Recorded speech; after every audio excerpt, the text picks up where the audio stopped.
Bonjour et bienvenue, vous écoutez À qui va plat, le podcast 100% Occitanie pour être bien dans son ventre, dans son assiette et dans sa vie.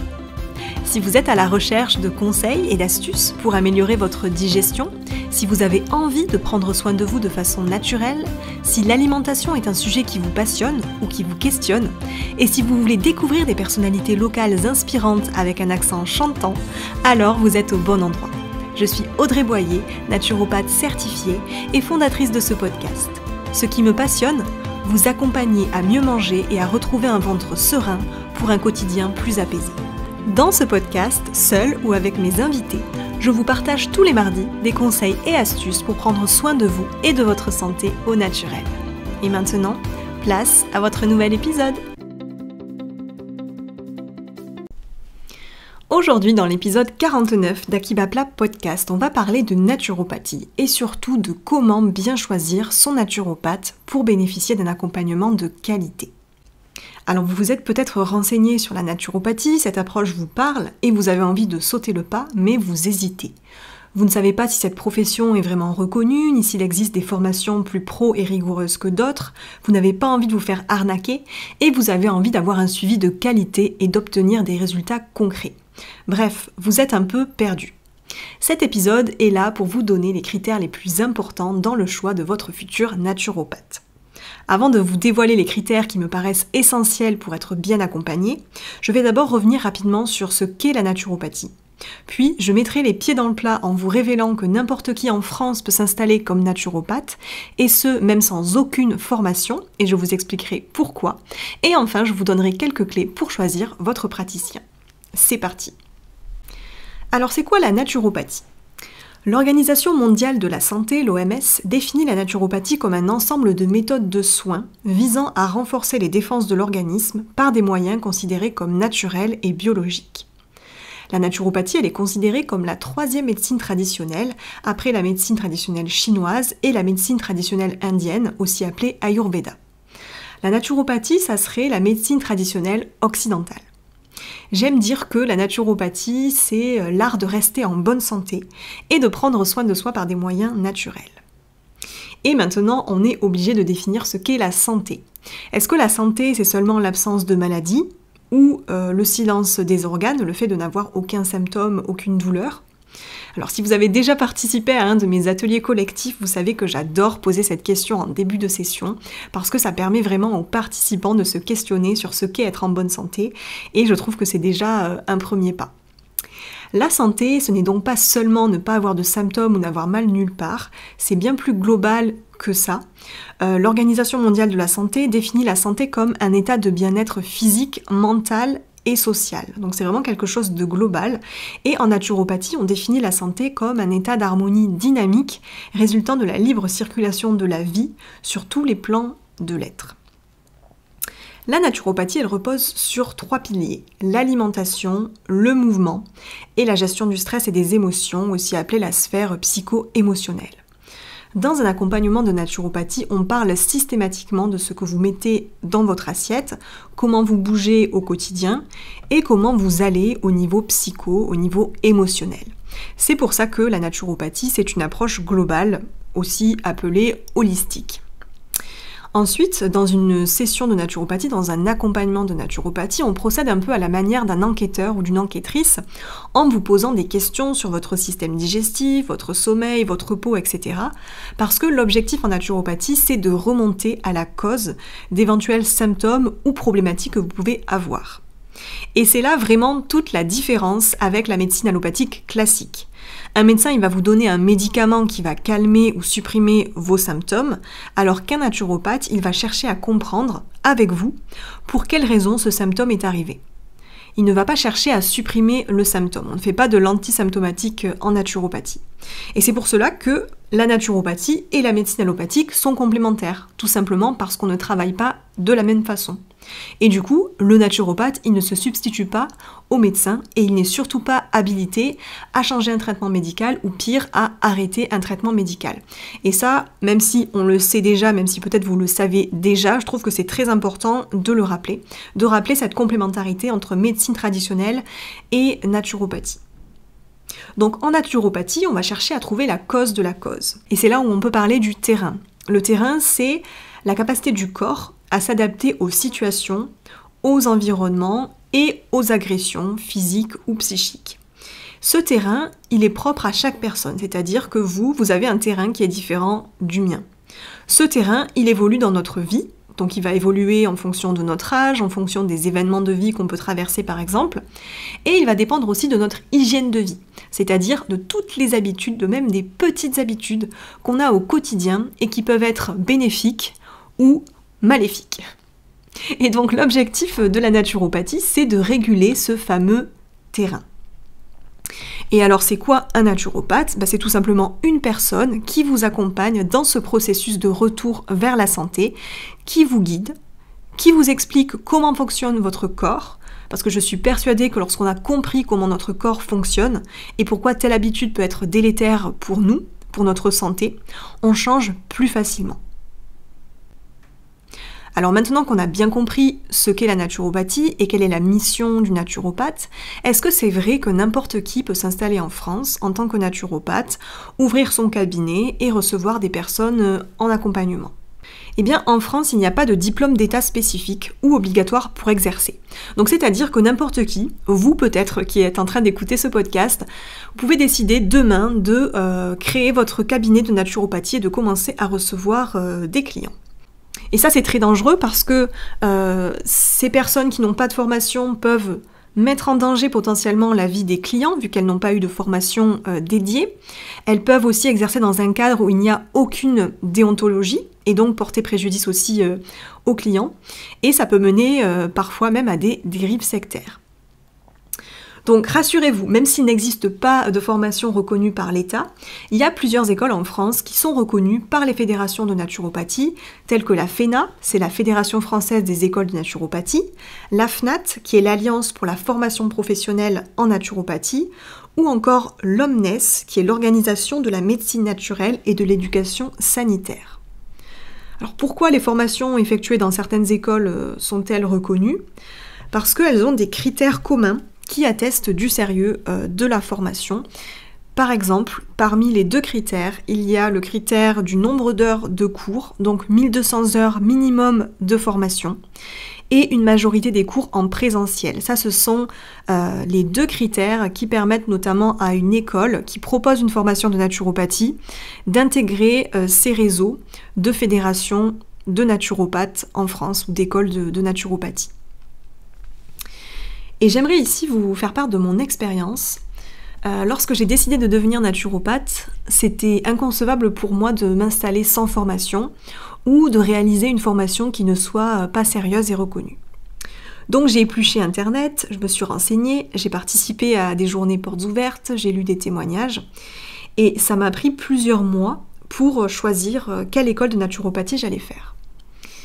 Et en 2021, j'ai choisi le CENATO. Le CENATO, c'est le Collège européen de naturopathie traditionnelle holistique, qui a été fondé par Daniel Kiefer, un naturopathe très célèbre qui a écrit plus d'une trentaine de livres.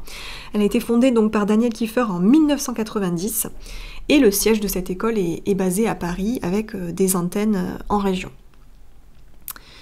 J'ai été séduite par cette école parce que ça faisait plus de 30 ans qu'elle existait, donc voilà, plutôt stable dans le paysage français des formations de naturopathie, qu'elle faisait partie des écoles reconnues par la profession, donc membre de l'AFNAT et de l'OMNES dont je parlais juste avant, que cette école proposait des cours en 100% présentiel, que la durée de formation elle était de 1200 heures sur plusieurs années, et que les formateurs étaient des naturopathes en exercice avec beaucoup d'expérience.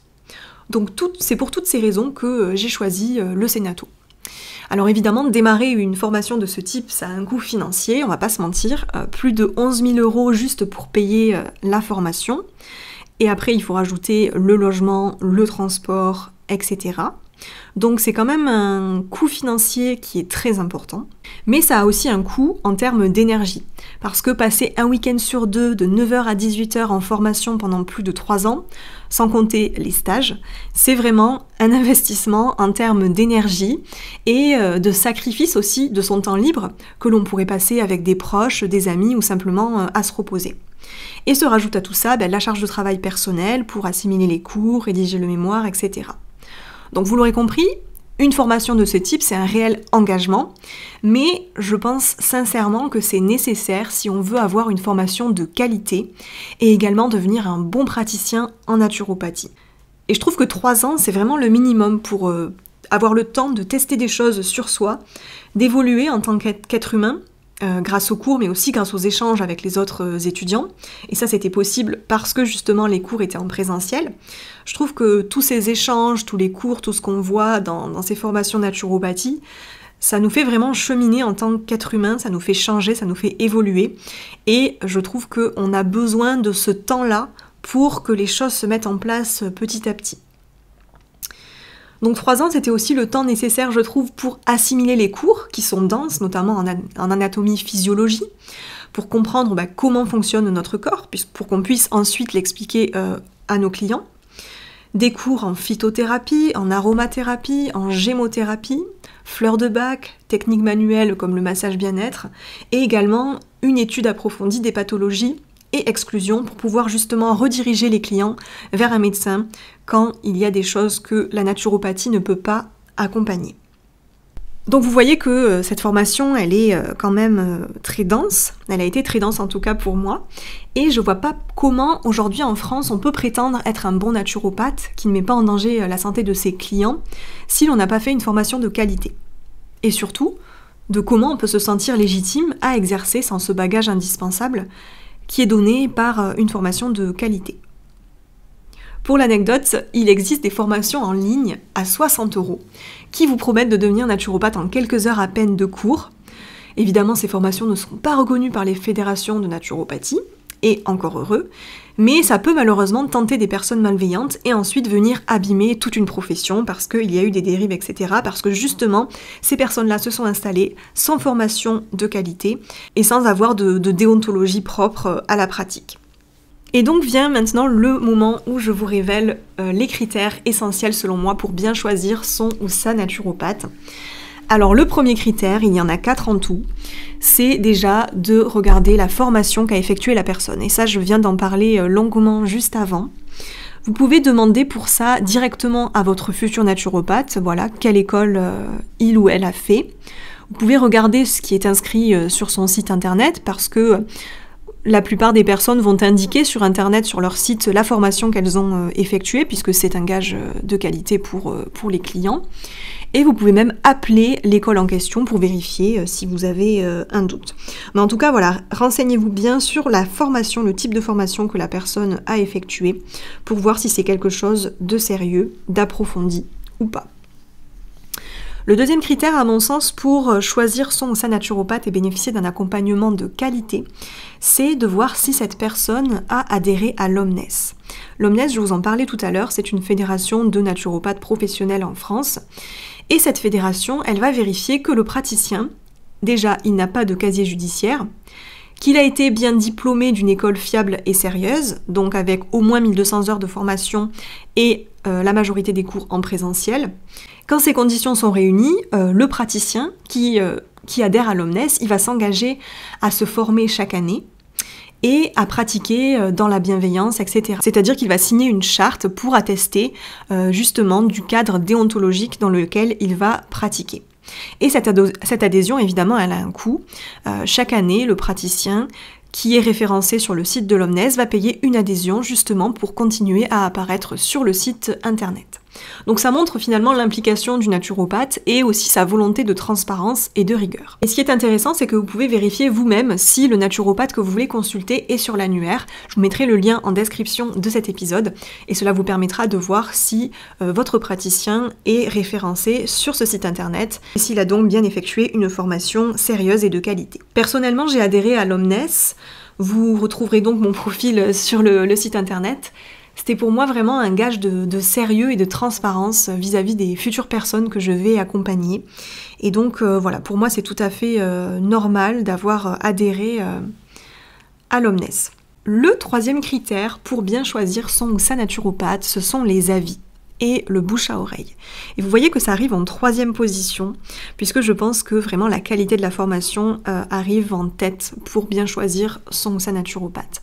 Mais il est vrai que consulter des avis ou se renseigner auprès d'autres personnes qui sont déjà allées consulter ce naturopathe, c'est un critère essentiel qui permet de voir si les accompagnements proposés sont concluants, s'ils ont de bons résultats, si le praticien est bienveillant et accompagne dans la bienveillance, s'il respecte le cadre déontologique de la naturopathie, c'est-à-dire s'il ne vous dit pas ou s'il n'a pas dit à d'autres personnes d'arrêter son traitement, etc. Donc je pense que c'est quand même important de prendre en compte les avis.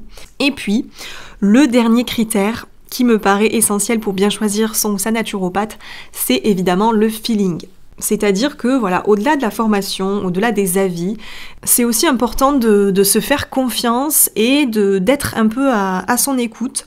Qu'est-ce qu'on ressent quand on va sur le site internet de cette personne, qu'est-ce qu'on ressent quand on fait un appel découverte avec cette personne par exemple, ou voire même de rencontrer la personne lors de salons du bien-être, lors d'ateliers, etc., pour se faire une idée sur la personne et voir si ça peut matcher, s'il y a un bon feeling. Donc ça aussi, je pense que c'est important à prendre en compte. C'est pas forcément des critères très précis ou très tangibles, mais c'est simplement être à l'écoute de son corps, de ses ressentis quand on est face à cette personne, voir si cette personne va être la bonne pour vous accompagner sur le chemin du bien-être et de votre santé. On arrive à la fin de cet épisode un petit peu spécial, où j'ai voulu revenir sur ce qu'est la naturopathie, comment la naturopathie est exercée aujourd'hui en France et quels sont les critères essentiels pour bien choisir son ou sa naturopathe. J'espère que cet épisode vous aura plu et vous aura aidé à comprendre justement quel est le contexte dans lequel la naturopathie existe aujourd'hui en France. Et je dis en France parce que chez nos voisins, le cadre est différent. Dans plusieurs pays, la naturopathie est encadrée et reconnue. J'espère que cela vous donnera envie de vous faire accompagner en naturopathie en toute confiance et sécurité. Et si vous avez des questions suite à cet épisode, vous pouvez me les poser sur Instagram ou via mon site internet dans l'onglet Contact. Je me ferai une joie de vous répondre. Et sachez également que je propose des accompagnements en naturopathie au cabinet à Alérac dans l'Aude ou en visioconférence si vous n'êtes pas dans la région. Je serai ravie de vous accompagner sur le chemin de votre santé cette année. On se retrouve mardi prochain pour une nouvelle interview avec un invité d'exception. Et en attendant, prenez soin de vous. C'était Akiba Plat, le podcast 100% Occitanie pour cultiver le bien-être dans sa vie. Si vous avez aimé cet épisode, n'hésitez pas à le partager autour de vous et à lui mettre une note sur votre plateforme d'écoute préférée. Cela permet de faire découvrir le podcast au plus grand nombre et de soutenir mon travail. Merci infiniment. Et pour me contacter ou retrouver toutes les actualités, abonnez-vous à la page Nature Audrey, NATUR-8 Audrey, sur Facebook ou Instagram, ou bien visitez mon site internet www.audrey-boyer.fr. On se retrouve la semaine prochaine pour un nouvel épisode, et en attendant, prenez soin de vous.